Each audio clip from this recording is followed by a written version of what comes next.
Hi, I'm Kevin Worrell. Today we're going to be going over the first part of a series of 5 parts of taking a log to a bowl. What I want to do is break it down in individual steps, which is 11 steps, and I'm going to break down each one of them so you can see how I do it, all right?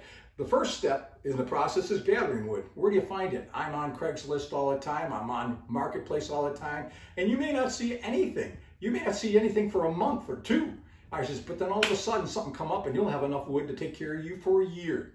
All right. The other thing is don't get too crazy. Only grab what you can use immediately because you have to get it first turned before it starts cracking. So you've got to hustle. But anyways, what I've got is an 18-inch chainsaw. This is an Ego. It's a battery operated. I really like it. I don't have to worry about putting gas in my car. All right. I do fill it up with oil before I go. A face shield, definitely a ruler. And I take a bowl for the homeowner. If it's at the homeowner's home, he gets a free bowl. And I appreciate them and I appreciate what they let us have. And the other thing is I want you to appreciate the homeowner. And that is put a tarp down. Cut your wood on top of a tarp. No, you don't have to cut the tarp. Roll it over, cut the other side, and then you're all set. But then you can pick up your mess instead of leaving it for the homeowner.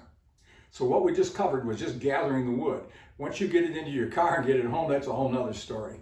I always have my wife helping me, so that does make it helpful. So the next 2 steps in this part we're going to cover is cutting it into chunks and why you want to cut it at what size. And then I'm also going to cover cutting it into slabs and how you can get quarter sawn pieces out of your wood for lidded boxes and goblets and that kind of thing. Because quarter sawn wood is great for that.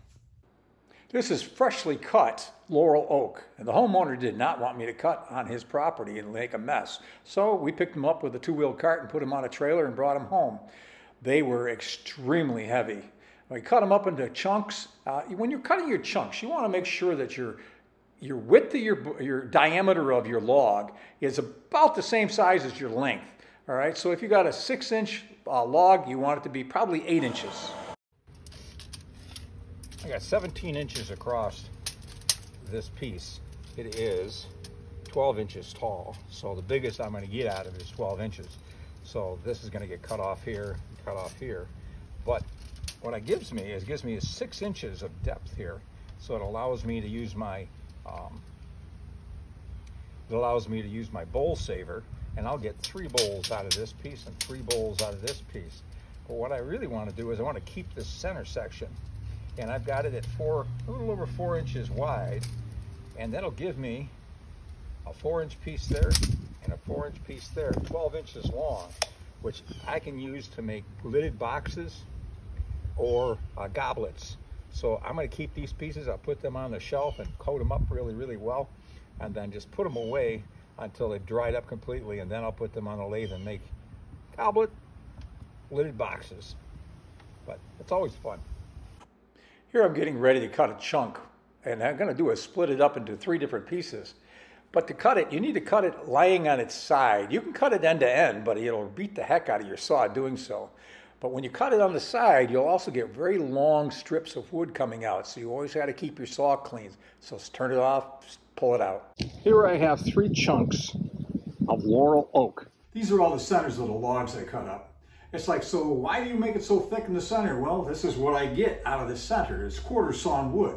This quarter sawn wood lays on either side of the pith. So if you were to take this and put it together, my pith would be here, my bark would be out here, and then I take the pith out of it, all right? But it leaves me 2 4x4s, which then allows me to make lidded boxes and other items that I want to have. This is actually a 2x2. This 2x2 I use for handles for tools.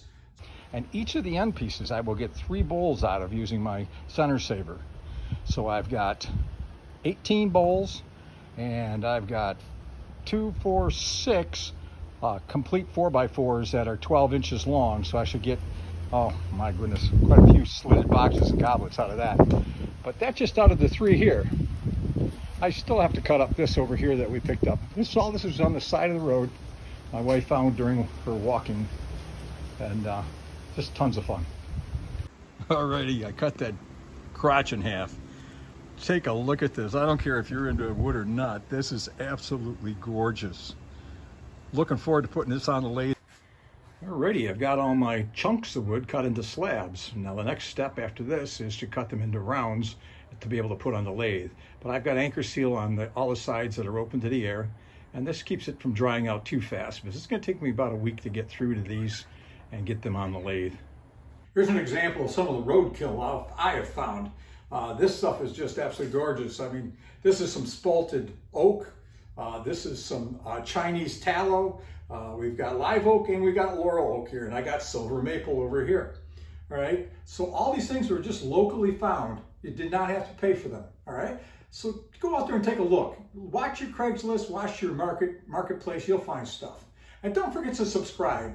Our next section is going to be on how to take your slabs into rounds using a bandsaw. I'm going to go over the bandsaw. I'm going to go over how I use it and what blade I use, and how we get into a round to make it as close to round as you can get it so it's balanced on the lathe. Unless you're going to live edge, we will talk about that also. All right, stay tuned. Don't forget to subscribe. Thank you.